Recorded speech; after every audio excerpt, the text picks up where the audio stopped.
How are things going? Pretty good. Pretty good? I've been interested in these sorts of issues for literally for decades, Uh-huh.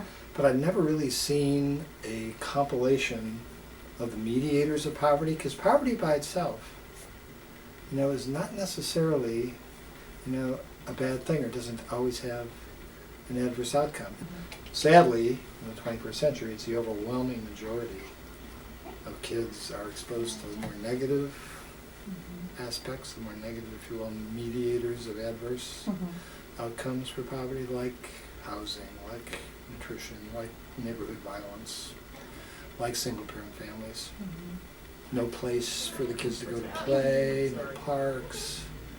It's just all sorts of factors that are pushing back against kids developing a normal brain and being successful in the world. She's sleeping through the night? Yeah. And I'm aware that if you do screening is just the beginning.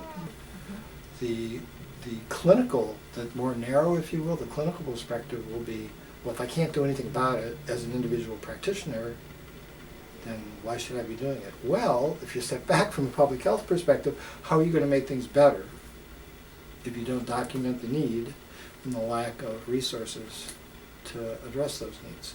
That all families have strengths, and be able to tap into families' strengths, whether they're poor, rich, somewhere in between. I mean, we shouldn't lose sight of that. Every family comes to us with assets.